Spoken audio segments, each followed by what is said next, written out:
So moving on then, we've obviously spoken about player violence, the different types of violence that may occur um, via players, the different reasons that violence may occur, different influences behind that player violence.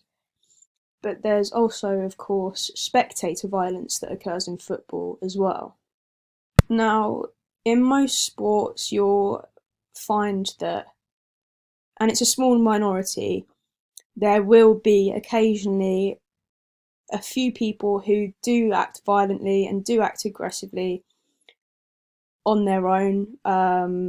They may not have a reason for it, they just choose to act that way, act with aggression, and whether that be in their personal life or, in this case, in sport.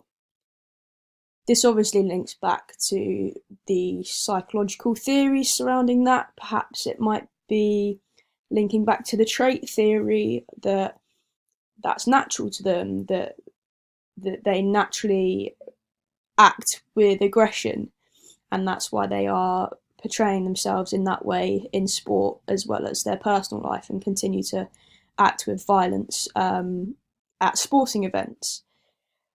However, other theories also link into this, such as the social learning theory. So, whilst you do have those specific individuals who will always act out and attempt to cause chaos and violence within sport, social learning theory plays a key part, especially in football.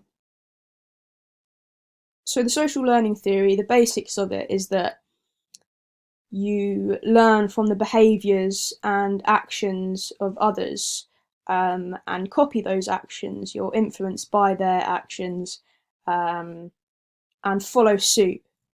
So if you were to see someone else acting aggressively and acting with violence at a sporting event, you would copy that behaviour. This is very clear to see in football, and you can see on the picture on this slide, there's obviously a mass group of people that have invaded the pitch. It just takes one person to climb over the barrier and other people to see that, to then for those other people to be influenced and to follow suit and also invade the pitch and cause acts of aggression and acts of violence on that pitch as well. You'll find that in football, most spectator violence occurs because of stimulation from other people. You'll see that it's a knock-on effect and knock-on impact of one person acting violently and other people joining in because of that one person.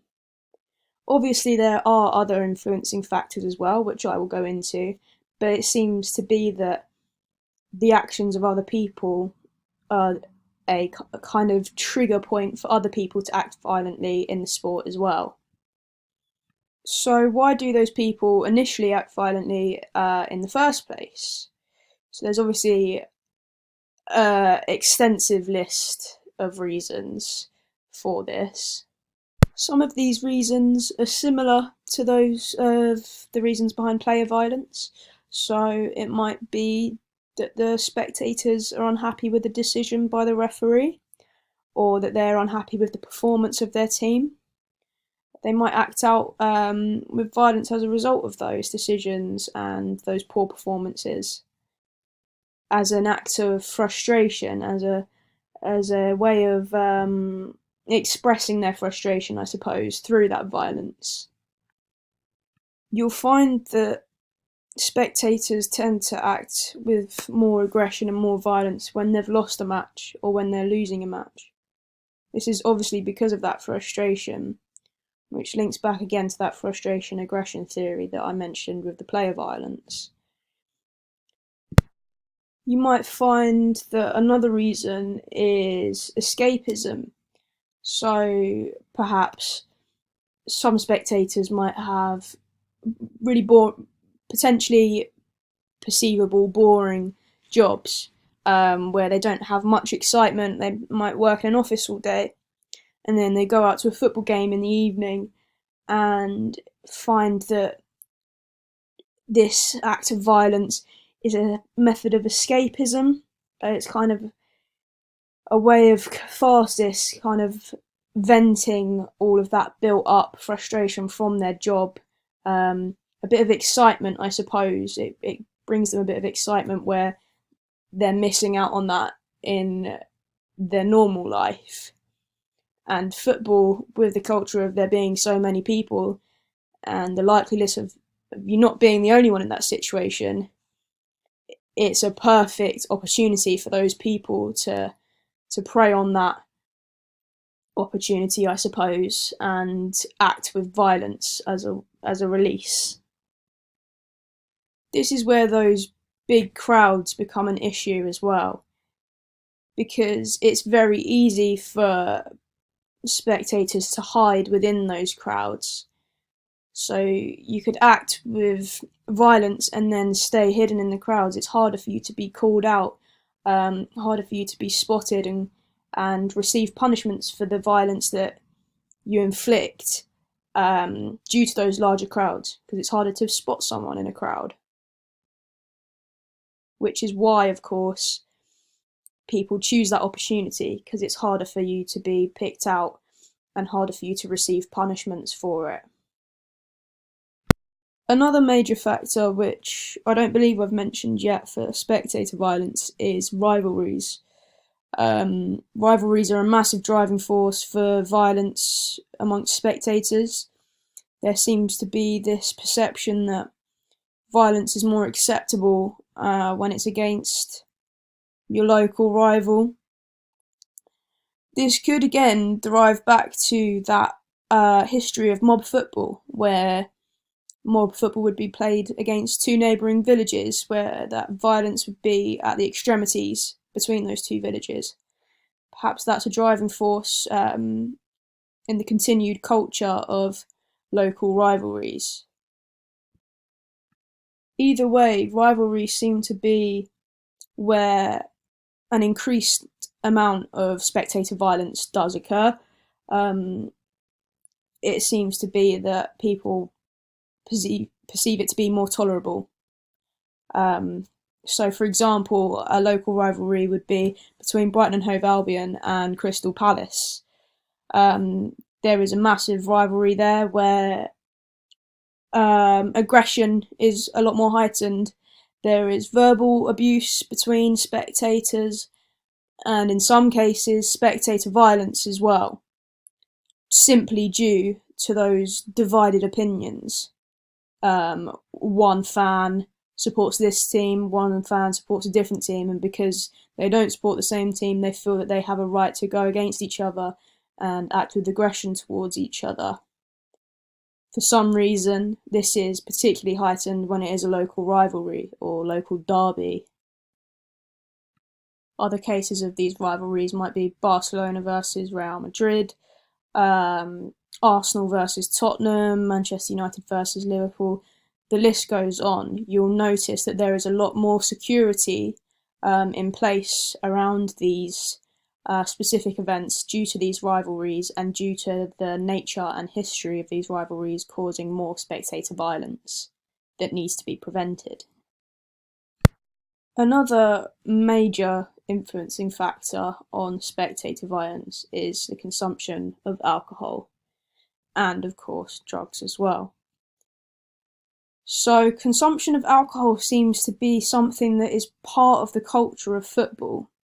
You'll see that football is covered, there's coverage of football in pubs, where, of course, alcohol consumption is going to be encouraged. It's almost tradition in a way to sit down and watch a game of football with a pint of beer. Additionally, alcohol is sold in stadiums as well, so spectators have access to alcohol whilst watching the games in the stadiums themselves.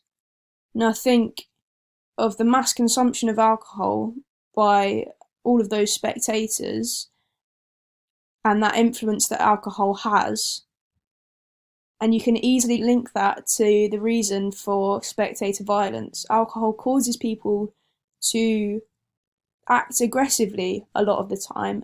Alcohol causes chemical changes in the brain which can initially make you feel relaxed and make you feel happy, but it is also a depressant, which can initially, obviously, have a negative impact in itself.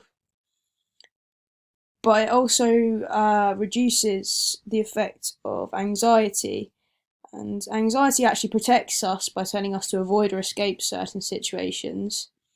So when we're drunk and that anxiety is reduced, this warning system doesn't work, and it can put us in dangerous or confrontational situations, to say the least, anyway, which is why people will act more likely to act with violence and retaliate with violence when under the influence of alcohol. The way we process information is also affected when we've been drinking too, which means you're more likely to misinterpret other people's behaviour and misread social situations, which could again be the reason why so many drunken fights start over small, petty things in football, such as decisions by a referee or losses in a game. Small things like that could be heightened due to the influence of alcohol, causing you to act with aggression and act with violence. There are numerous examples of spectator violence, and looking at our own country as England fans, spectator violence is very prominent, unfortunately. We almost have a reputation of spectator violence due to this alcoholism. Recent event in June 2019, England fans threw beer bottles, obviously under the influence of alcohol from being in fan zones where alcohol is supplied. They were lobbing bottles at locals in Porto. Obviously, this is completely unacceptable and is a clear act of violence, something that received mass coverage in the media, and the FA actually condemned these individuals, saying that they were an embarrassment to the team and not welcome. Obviously, it's almost near impossible to find every individual that did this. Therefore, it's so difficult to punish individuals for their actions. So it's difficult to punish spectator violence when it's in such a mass group. So we've obviously discussed player violence, we've discussed spectator violence and the ways in which both of those violence can occur, the reasons behind both spectator violence and player violence. It's more a case of how do we resolve this issue? How can we prevent spectator violence and player violence? Because it's something that needs to be eradicated from the sport completely. It puts not only players, not only spectators who are adults, but also young children. The spectators are not all middle-aged men. There's young children watching football and being influenced by the spectator violence. They might go on to do this themselves, and we need to find a way to prevent this from happening and prevent people from getting hurt within the sport, because it is a major issue within football.